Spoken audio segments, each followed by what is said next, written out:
The war in Ukraine is going to heat up again. Russian and Ukrainian troops have dug in for the winter and there's been very little significant gains on either side. But both sides are preparing for a significant offensive in the spring, and Ukraine's been bolstered by the promise of dozens of tanks from its Western allies.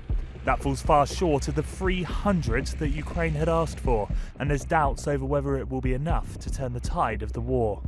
I think they're going to get to about 100, maybe 120 tanks, with the Americans providing 31 Abrams. So it's a long way short of 300. I think it's likely to have some tactical effect. I think it won't be enough to transform the situation, to win the war. I would be in the camp, the pessimistic, but I would say realistic camp, that I think there'll be some local effect. I think that brigade of tanks will be used probably in the south, in Zaporizhia. I think they'll probably take back some terrain there. I think it's going to be a difficult and long fight, which will go beyond this summer, into the autumn and into next year. It's a pessimistic viewpoint, but that's where I would be. Well, almost a year into the war and Russia's captured significant territory to the east and the south. The roles have been reversed.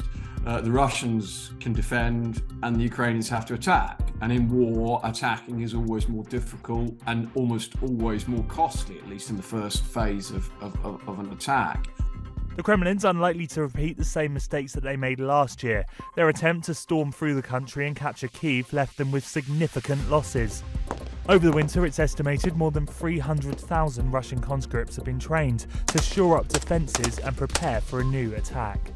What I would anticipate they'd do, if they've learnt anything, it's the vital requirement to defend from and in urban areas, and I suspect they are and have fortified their urban areas. So they'll present essentially the Ukrainians with the same problem that the Ukrainians presented the Russians, namely, you can't bypass urban areas. You've got to take urban areas, and they're difficult to take if you've got a determined defender.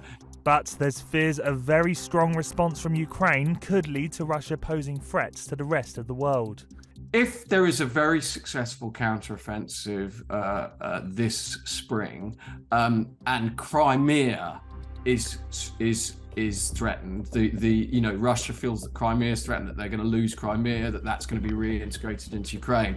That, for me, raises the political stakes very substantially. And as the war develops, we'll see over the next 6 months. But if the war becomes desperate for Russia, if, for instance, there's an absolute catastrophic defeat again, and they're facing complete and utter defeat this year in Ukraine, I think that actually presents, it's both an amazing opportunity, an amazing success for the Western Ukraine, but it's also a risk as well.